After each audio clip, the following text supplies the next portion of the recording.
Bien, hola, buena tarde compañeros. Bueno, en esta ocasión vamos a llevar a cabo nuestra sesión de esta semana que tiene que ver con el tema de desarrollo local y económico y descentralización de la materia agraria. Bueno, en realidad para hablar acerca de este tema resulta un poco complejo porque eso implicaría ir hacia el fondo y los usos de pues cada uno, en pocas palabras, de las diferentes materias que pues tenemos hoy en día en cuanto a para qué es y con qué objeto se lleva a cabo la explotación en materia agraria. Pero antes de poder hablar acerca de este tipo de temas, de este tipo de situaciones, resultaría importante también al mismo tiempo hacer un poco de historia y sobre esa historia poder llevar a cabo la explicación de la descentralización.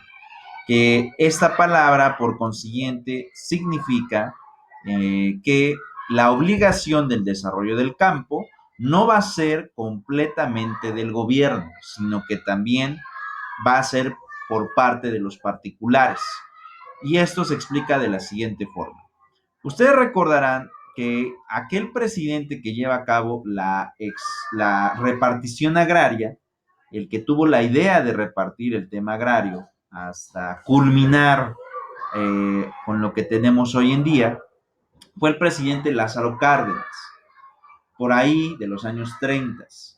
Pero también habría que hacer memoria en cuanto a cuáles eran las condiciones del campo en aquellos años. Y podremos decir lo siguiente. Los campos en los años 30, 1930, toda la década de los 30, estaba asignada a personas que hoy conocemos como caciques o como hacendados.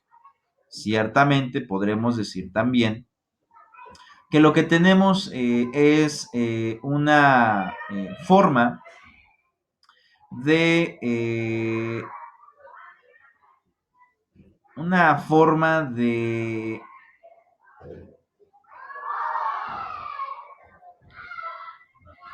poder quitarles esos usos a los caciques y hacendados, que eran un grupo pequeño de individuos, para poder repartir toda esa extensión territorial hacia, pues básicamente hacia la mayoría de la población, que para ese momento pues le era prácticamente imposible el poder pues sustentarse, el poder tener un medius vivendi, el poder tener pues una fórmula para poder acrecentar pues su nivel de vida y su sistema económico, ¿no? Que eso pues también tiene que ver con ese tipo de situaciones. Y en ese sentido, diremos que al mismo tiempo lo que se está desarrollando para esa parte, pues es principalmente el tema de que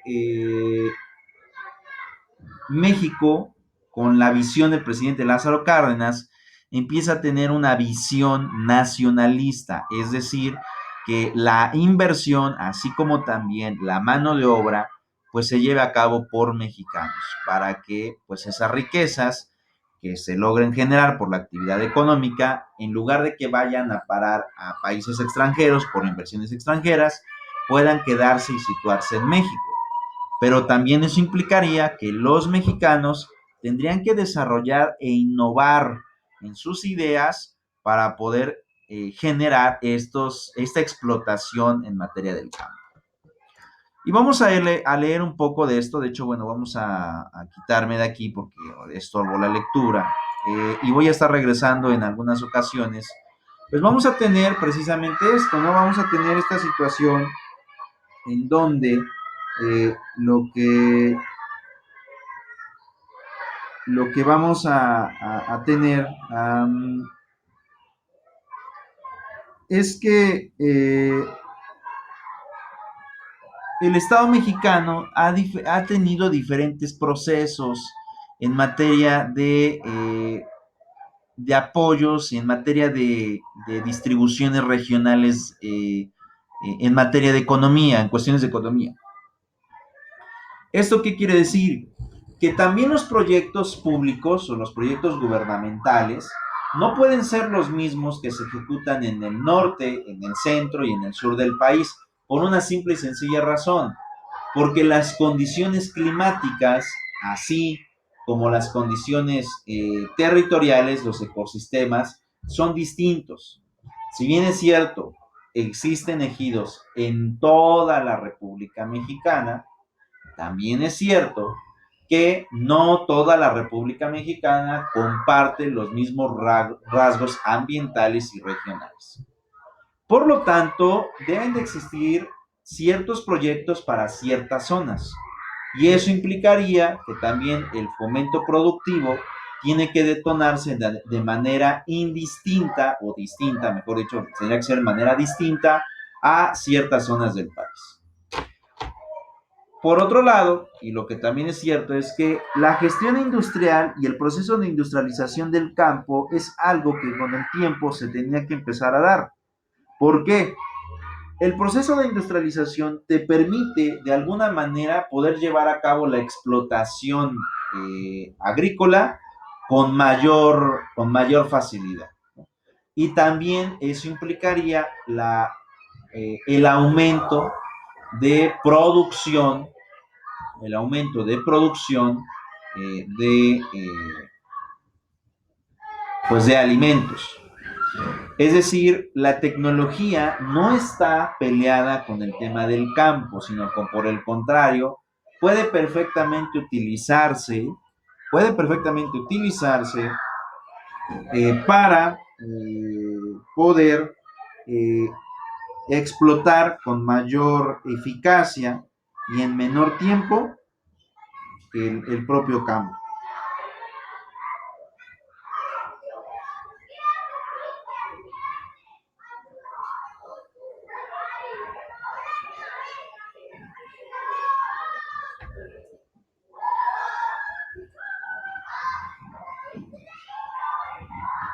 En ese sentido, podremos decir que pues eso implicaría pues también la creación o innovación de la propia gente mexicana en la explotación. Ahora, el desarrollo en las diferentes zonas del país también genera competitividad, porque eso también es cierto. Es decir, cuando tú generas estos sistemas, también lo cierto es que también estás compitiendo con otros rubros. Y principalmente eso es lo que vas a estar peleando, o de lo que vas a estar haciendo. Es decir, tú te vas a estar, en pocas palabras, tomando esta batuta, tomando esta situación en base a, ¿no? En base a la producción, pues a la producción nacional. Y eso implicaría riesgos, ¿no? Eso implicaría riesgos, ¿no? La innovación en los procesos industrializados empresariales implica mucho. El uso de la tecnología hoy en día y la transformación de los métodos también son o forman parte de este mecanismo pues de este mecanismo de propuesta, de este mecanismo de sensación, de esta situación que pues básicamente implica pues, el desarrollo tecnológico y transformación. Y eso es algo muy cierto. La verdad es que hoy en día, y sobre todo con el mundo en el que nos toca vivir en pleno siglo XXI, pues sí resulta complicado, sí resulta eh, de manera, ¿cómo podríamos llamarlo? Institucional, que pues el sistema tiene que empezar a cambiar este tipo de paradigmas. Tiene que empezar a generar pues estas situaciones de transformación y que precisamente generen estos cambios, ¿no? La verdad es que esta descentralización lo que generó fue que el gobierno mexicano mantuviera la titularidad legal de los ejidos, pero no así la posesión ni la explotación, porque eso le toca a los ejidatarios.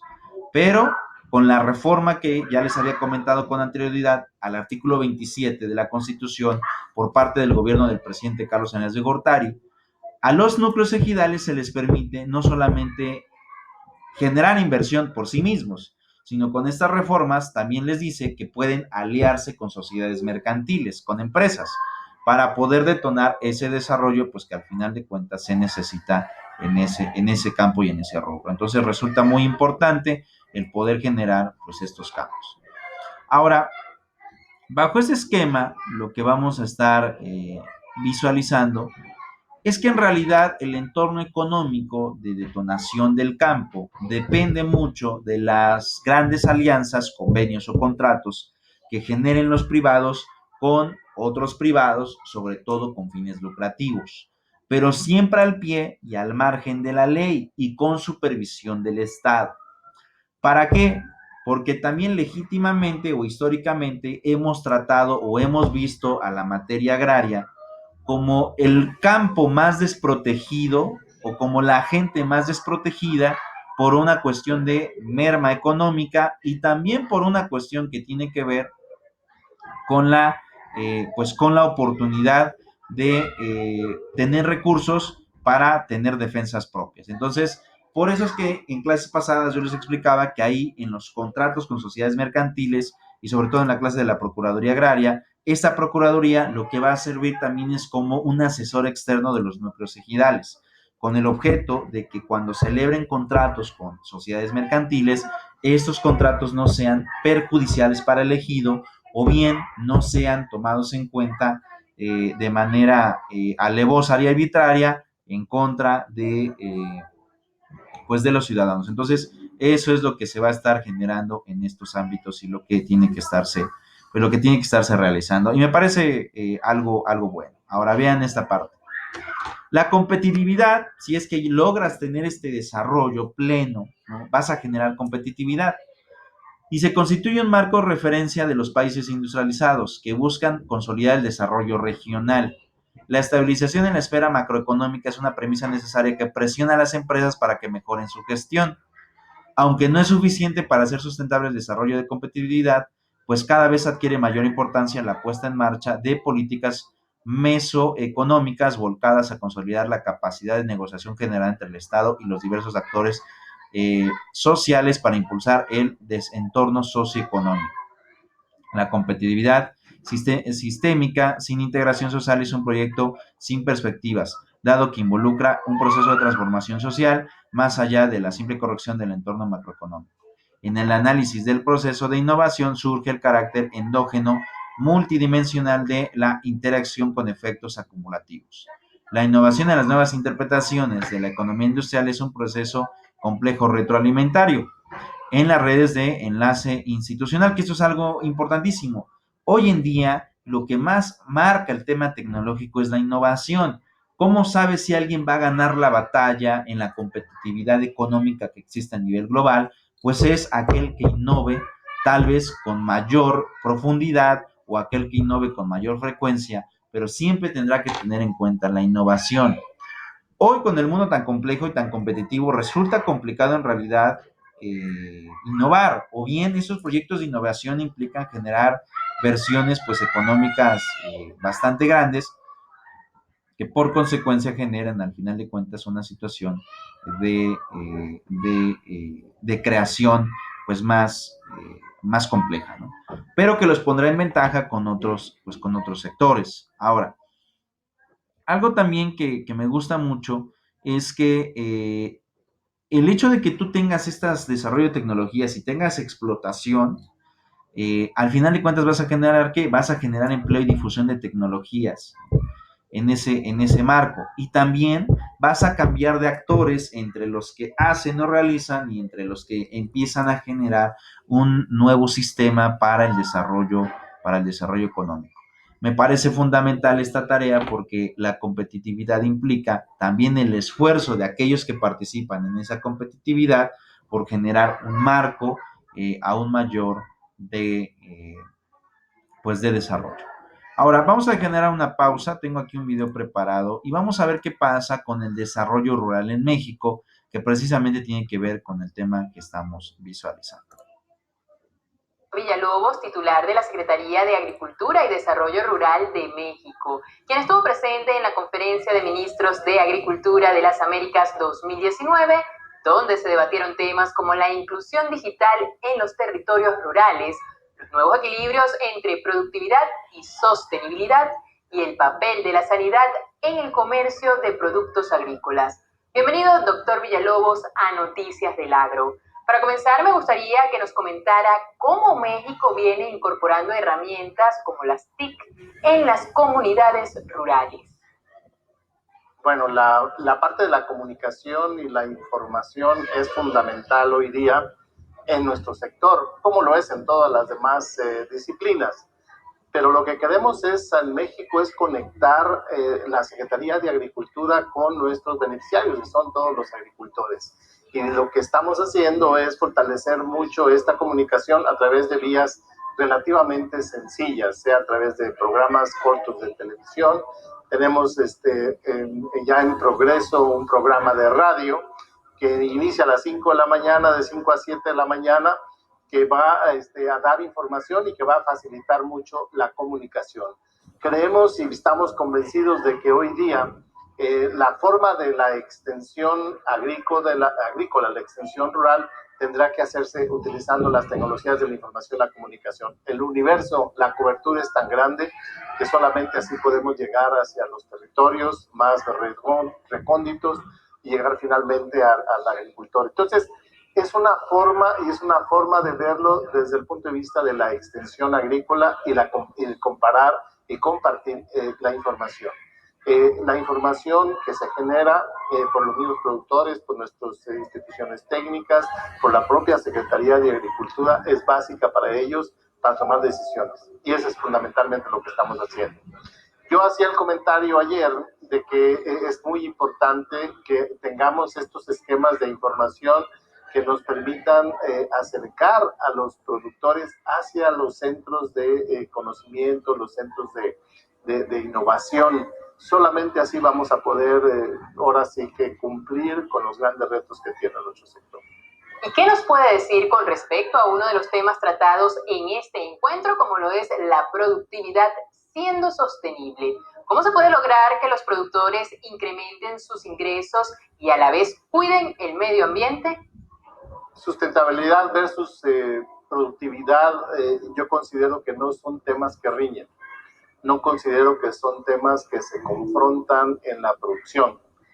Si uno analiza lo que nuestros ancestros, nuestros antepasados hicieron en la agricultura y sostuvieron las poblaciones que en su momento existieron con tecnologías menos avanzadas, más rudimentarias, claramente hay que reconocer que debemos aprender de ellos. Ellos hicieron y siempre mantuvieron una agricultura, lo que hoy consideramos una agricultura sustentable, una agricultura responsable con los medios, con los recursos naturales. De modo que primero hay que reconocer y hay que entender lo que ellos hacían. Segundo, claramente tenemos mucho más presión de producir más eficientemente. Lo que yo creo y es lo que hemos venido inculcando en nuestro ámbito, en la Secretaría de Agricultura en México, es que tenemos que ser más eficientes en la productividad. Esto es, producir más en la misma superficie. Y eso es fundamentalmente lo que tendríamos que estar haciendo. No se debe permitir que vayamos solventando las demandas de la productividad o las demandas de la producción de alimentos a expensas del incremento de la frontera agrícola. Y en ese sentido también reconocemos los impactos del cambio climático, por un lado, que tenemos que tener una agricultura que se adapte a esos cambios, y por otro también una forma mucho más responsable del uso del agua y los suelos. Y ese es, yo creo que ahí descansa uno de los tres grandes pilares de la política de la Secretaría de Agricultura que nos ha pedido implementar el presidente de la República. Otro de los puntos tratados en la conferencia fue la sanidad e inocuidad de los alimentos, así como su comercio y esos límites máximos que están reduciendo la entrada de productos a ciertos mercados. México, como gran exportador, ¿cómo viene manejando este tema? Bueno, qué bueno que se hace la pregunta. La situación de la exportación de México pues nos tiene muy satisfechos porque tenemos una balanza positiva, casi del orden de los 5,000 millones de dólares. México exporta aproximadamente 28,000 millones de dólares en productos agropecuarios y pesqueros, con una balanza positiva, insisto. Tenemos en ese sentido productos que hoy día llegan a los países que tienen, yo diría, la mayor exigencia en cuanto a calidad e inocuidad de los productos, como puede ser Japón, como es sin duda la Unión Europea, los Estados Unidos. De modo que estamos muy satisfechos del trabajo que han venido haciendo nuestros productores, nuestros agroindustriales. México ha venido asumiendo un liderazgo, sobre todo en la fortaleza que nos permite abrir esos mercados, que se sustenta en una clara política de mantener y fortalecer los instrumentos de sanidad e inocuidad agroalimentaria, el SENASICA. Es un orgullo para nosotros. Esta institución está catalogada como una de las 5 instituciones de esa índole a nivel mundial. Y bueno, pues esa es la mejor carta de presentación que tenemos para poder exportar nuestros productos a más de 180 países. En todos sentidos, tenemos, por ejemplo, certificados halal para los países musulmanes, tenemos también otro tipo de certificados para los países asiáticos, los países europeos, y todo eso ha sido producto de un acompañamiento con la iniciativa de los productores y un acompañamiento de la Secretaría de Agricultura a través de sus diferentes instrumentos como es el SENASICA, también como es la parte de la comercialización y en mucho la promoción de nuestros productos en los mercados internacionales. Yo creo que ese es el resultado de todo este gran esfuerzo que creo yo, y lo hemos venido señalando, estamos en la mejor disposición de compartirlo con cualquiera de los países miembros del ICA, cualquiera de nuestros países del hemisferio, como uno de los instrumentos que está a la disposición y que está siempre abierto para poder atender los retos que enfrenta nuestro sector. Uno de ellos, tal vez el más importante y el que nos preocupa, es la fiebre porcina africana. Este es un gran tema, un tema donde de llegar a nuestro continente propiamente destruiría la industria porcícola. México es un país que exporta más o menos 150,000 toneladas de carne de cerdo al año a los países asiáticos y esta producción se va a incrementar en los próximos meses. Sería un verdadero desastre que esta epidemia llegara a nuestro territorio y es el SENASICA el que ha venido valorando nuestra capacidad para poder reaccionar en la eventualidad de que esta fiebre llegara no solamente a México, puede llegar a cualquiera de los países, pero a la postre afectaría a todo el continente. Como titular de la Secretaría de Agricultura y Desarrollo Rural de México, ¿cuál es el principal reto que enfrenta durante su gestión? El principal reto para mí es reducir la pobreza de la gente del campo. Este es un tema que va más allá de las responsabilidades de la Secretaría de Agricultura, pero nos queda claro que una proporción muy importante de la sociedad rural vive en pobreza. En tanto no resolvamos la pobreza en el campo, seguiremos teniendo problemas de migración, problemas de abandono de los jóvenes, no vamos a poder incorporar los nuevos avances tecnológicos, se nos está haciendo vieja la gente del campo, tenemos problemas de inseguridad, tenemos problemas de cultivos ilegales, una gran cantidad de problemas que tienen sus orígenes en el sector rural y que solamente a través de llevar oportunidades, de llevar opciones para mejor calidad de vida en el campo, vamos a poderlo resolver. Entonces, este es para mí el principal reto. Esta es la responsabilidad que me preocupa y me ocupa una parte importante de mi tiempo. Ya para cerrar, conociendo el trabajo del ICA por su pasada gestión, ¿qué expectativas tiene una vez que finalice este encuentro? Bueno, yo estoy consciente de la necesidad de las instituciones como el ICA, que es una institución que le pertenece a todos los 34 países miembros. Estoy consciente de la necesidad de que estas instituciones se vayan adaptando a los retos que tiene el sector. En la medida que nuestros institutos tengan la capacidad y la habilidad de irse adaptando para resolver los problemas, pues en esa medida hacen su función y son pertinentes. Y lo que yo espero es que a través de estos diálogos, a través de estas iniciativas, el ICA siga siendo un instrumento de apoyo, de acompañamiento, de un sostén técnico para los retos que enfrenta la agricultura en nuestro continente. Nos ayuda a atender temas desde un punto de vista hemisférico, esa es la gran bondad que tiene. Tiene también la gran, yo diría, la gran capacidad de atender los problemas locales, porque tenemos como institución representación en todos los países. Y yo sí quisiera verlo cada vez mucho más abocado a la incorporación del conocimiento, la participación de los jóvenes, la participación del ICA como un socio acompañante ante los grandes retos que estamos enfrentando. Que no se sienta ajeno, sino al revés, que sea una institución que lleve la delantera en muchas de estas iniciativas. Agradecida con la participación del doctor Víctor Villalobos, titular de la Secretaría de Agricultura y Desarrollo Rural de México, quien nos estuvo hablando sobre el desarrollo que tiene el sector en su país y su expectativa de la Conferencia de Ministros de Agricultura de las Américas. Nueva pausa, al regreso, más de la emisión.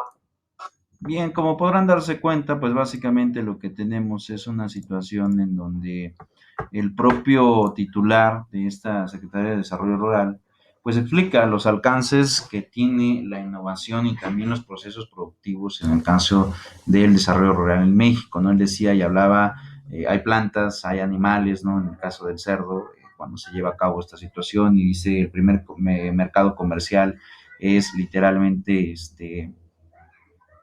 territorio asiático, pues es precisamente por ese tipo de razonamientos, son ese tipo de situaciones los que están generando, en pocas palabras, pues esta parte de recuperación, esta parte de innovación en donde se tienen pues los diferentes conceptos en materia legal y en materia competitiva económica. Entonces lo que estamos viendo es que el patente o el agente que tiene que ver con la materia agraria, pues implica esa situación de creación de competencias empresariales y de cuestión de la reducción de alguna manera de la incertidumbre económica que puede surgir mediante la competencia o esta creación de competencias empresariales. Y vean esta parte y vean lo que dice. El pleno significado del carácter interactivo de la innovación se expresa en el proceso de aprendizaje. La interacción se basa en el intercambio de formación, conocimientos y habilidades planteados por el mercado. Aunque la mayoría se organiza fuera de la información, los conocimientos y las habilidades surgen a su vez a la acumulación del know-how específico y del conocimiento formal generados en los procesos de aprendizaje formales e informales que se desarrollan entre las empresas y las organizaciones que conforman el marco institucional nacional y regional. Esos procesos de aprendizaje de diversos tipos se van acumulando a lo largo del patterns de los actores, tanto individuales como colectivos, y se manifiestan en la construcción de los activos tangibles e intangibles que resultan clave en el proceso competitivo. Sin embargo, estos son activos que no son eternos y que de alguna manera cambian por existencias tecnológicas. El desarrollo de actividades innovativas influye en el ambiente entendido con el conjunto de instituciones, agentes y redes relacionados entre ellos, considerando como el proceso social e interactivo el ambiente institucional que conforma un conjunto de funciones que contribuye a reducir la incertidumbre. Estas funciones complementan y fortalecen las competencias de empresas, potencian los procesos de aprendizaje y contrarrestan la debilidad propia de las culturas organizacionales, que eso también es algo que también empieza a golpear, ¿no? Es decir, la cuestión organizacional de las empresas es algo fundamental, sobre todo porque estas empresas en realidad lo que empiezan a tener es un desarrollo y un proceso perfectamente bien mecanizado. El tema de la mecanización eh, en cuanto a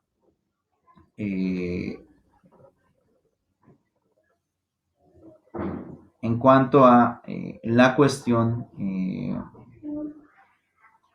que tiene que ver con los procesos, con los procesos del campo, precisamente tiene que ver también con el perfecto funcionamiento que tienen a su vez, ¿no? En que tienen a su vez los agentes, ¿cómo explicarlo? Los agentes de las empresas en cuanto a su organización.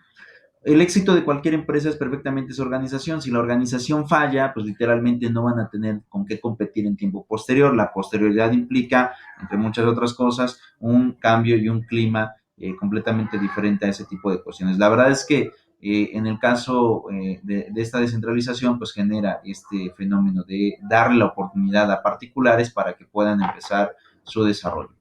Pero bueno, vamos a ver otro video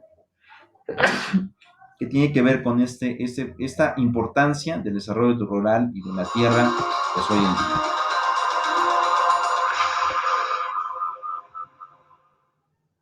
El tema que me ha tocado comentar es desarrollo rural y tierras, pero voy a hacer un pequeño enganche al tema de la paz, que al final de lo que voy a decir ustedes entenderán por qué lo hago.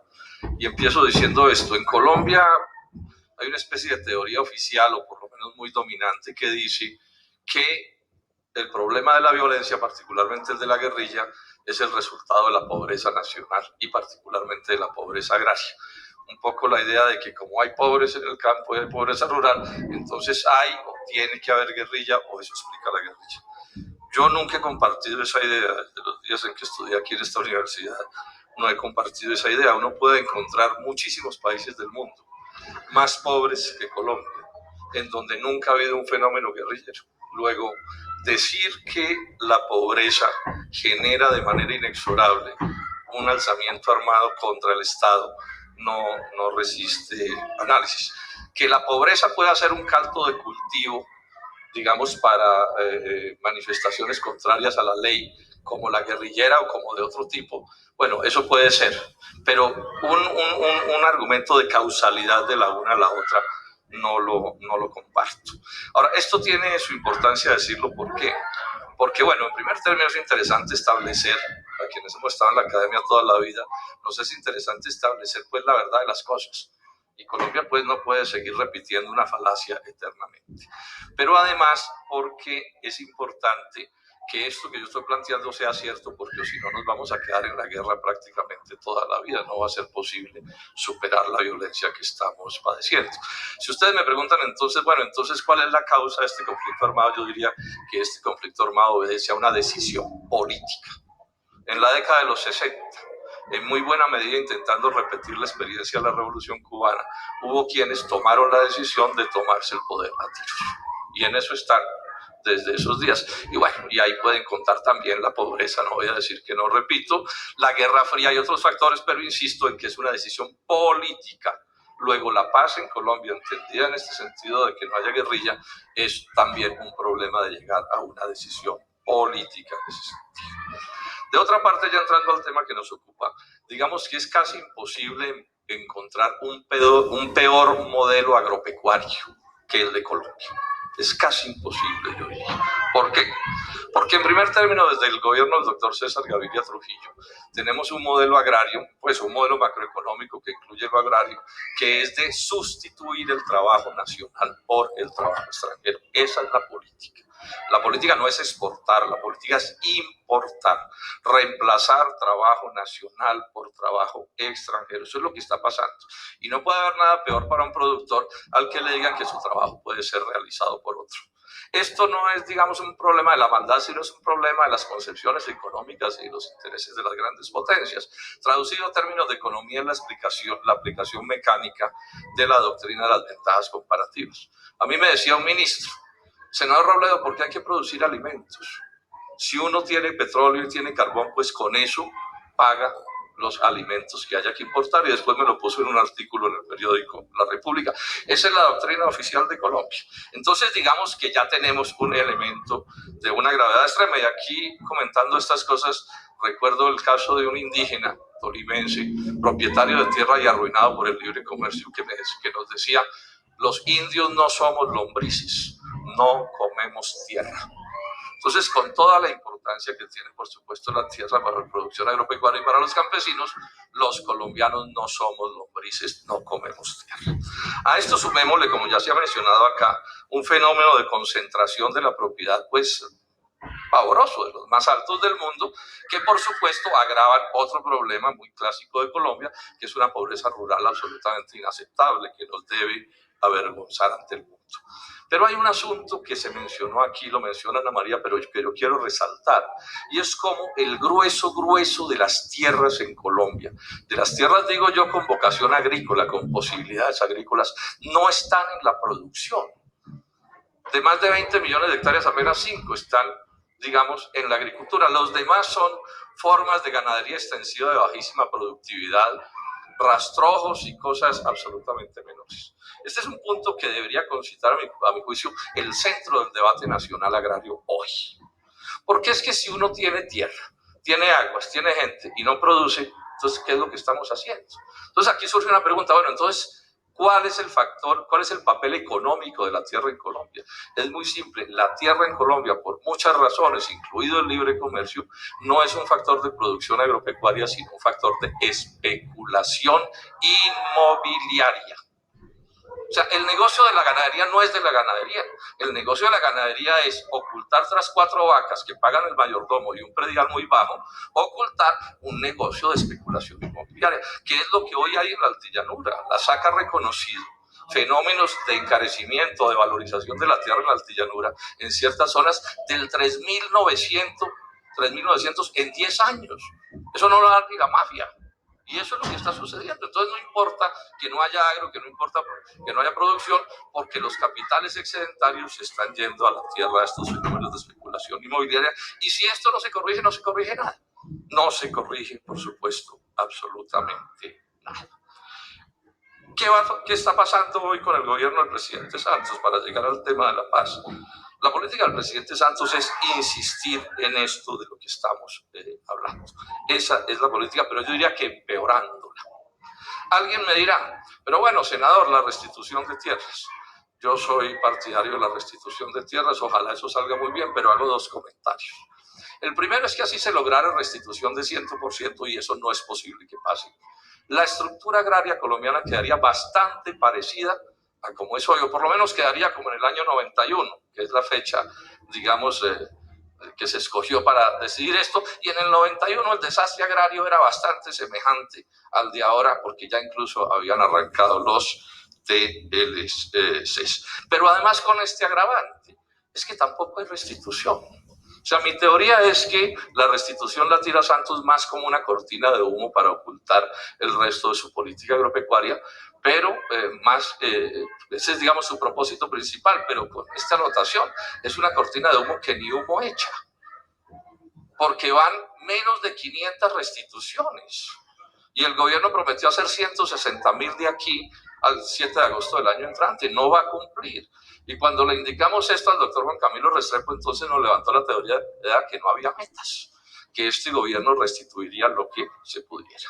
Pero repito, ojalá se haga, no nos oponemos a eso, pero insisto en que no cambia, digamos, el modelo agrario. ¿Cuál es el modelo agrario del presidente Juan Manuel Santos? Está dicho en el artículo, en 2 artículos de los 106 del gobierno nacional, el 63 creo que dice es la gran producción agraria. Y en el 99, creo que es el 69, que es el otro, dice hay que acabar con la traba burocrática de la UAF. Y la UAF es una medida de economía campesina que es parte de un sistema constitucional y legal, la ley 160, calculado para favorecer la propiedad campesina. O sea que la política de tierras de Juan Manuel Santos y de producción es la política de concentrar la tierra, que es la misma del doctor Álvaro Uribe, que además no se la inventaron ellos, está en un documento del Banco Mundial que con toda claridad dice que hay que pasarles la tierra a los productores más eficientes. Y la otra política agraria del doctor Santos es el libre comercio, los TLCs. Luego es inexorable que va a seguir siendo la tierra un factor fundamentalmente de especulación inmobiliaria, que es en buena medida lo que está sucediendo en la altillanura. Ahí Oxfam acaba de reconocerle, Cargill acaba de reconocerle que tiene como 70.000 hectáreas allí, le acaba de reconocer a Oxfam que parte de su negocio ahí en la altillanura es vender en algún momento parte o todas esas propiedades, pues no dicen que para especular con ellas, pero es obvio que es para especular con ellas. En ese sentido, entonces, la política agraria de Santos es la misma anterior, con de pronto un aditamento nuevo que tampoco es tan nuevo, que es la extranjerización de esa tierra. Extranjerización cierta o falsa, porque ya vemos que, por ejemplo, Indupalma está localizada en Panamá. O, por ejemplo, los de Río Paila se localizaron en Luxemburgo también para comprar las tierras de la altillanura. Pero también Cargill está comprando y hay otras transnacionales comprando. Y esto lo único que hace es que agravar el problema de tierra y de todo en Colombia, porque imagínense a dónde se van a ir los factores de especulación inmobiliaria y de especulación con el suelo. Y yo pregunto, ¿cómo puede haber agro si la tierra alcanza precios de oro? Me lo mencionaba un importante hacendado alguna vez en alguna parte, me decía, mire senador, aquí las tierras son tan caras que para que una vaca sea rentable tiene que dar leche condensada. Así más o menos es la realidad por la que está pasando este país. En ese sentido, entonces, Yo no me hago ninguna ilusión con que esto vaya a corregirse, y menos con el nombramiento del nuevo ministro, que sabemos llega a estimular este tipo de políticas. Y una última cosa que es complementaria de toda esta política de tierra de la que estamos hablando. Ahora nos están echando el cuento de que los campesinos no pueden ser campesinos libres, señores y dueños de sus parcelas, que tomen las decisiones que sea, incluido el derecho de arruinarse, como lo tienen los empresarios y nadie les cuestiona el derecho de arruinarse, sino que los campesinos tienen que asociarse con empresarios que piensen por ellos, decidan por ellos y todo lo hagan por ellos.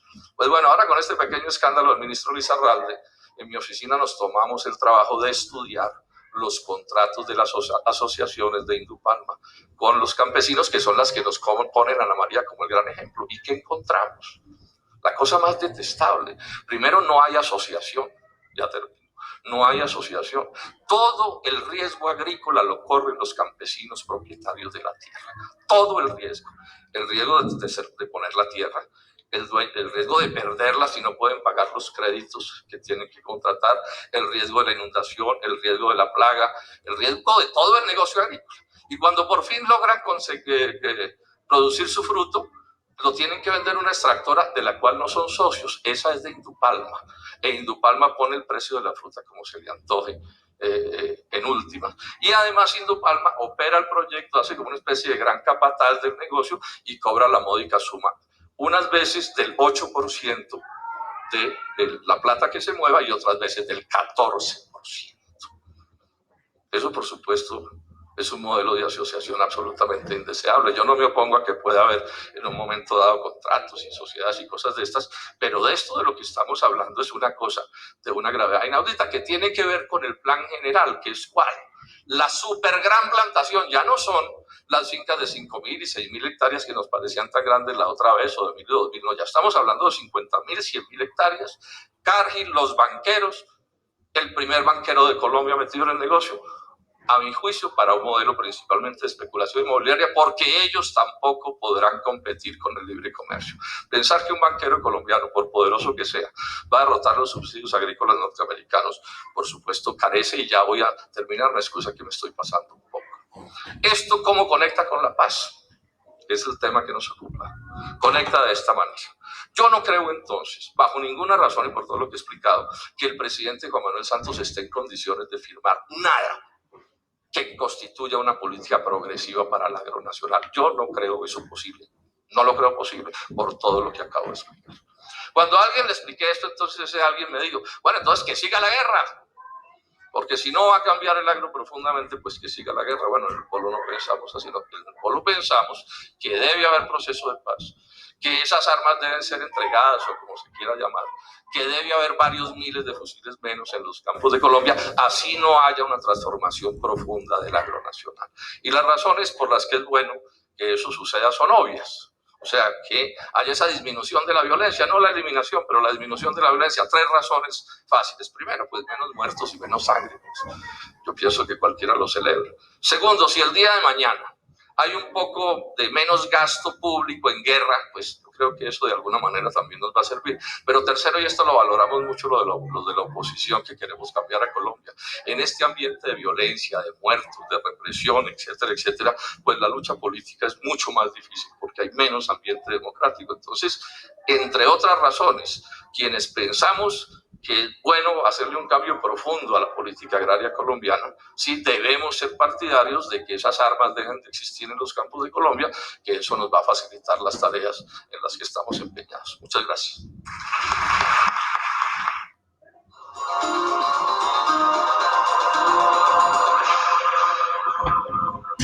Y bueno, como podrán darse cuenta, pues básicamente este modelo de crecimiento pues depende de múltiples factores, es decir, estamos hablando de que la multiplicidad y el tema de la creación de temas empresariales implicarían tener un sistema pues un poco más abierto de lo que ya se tiene.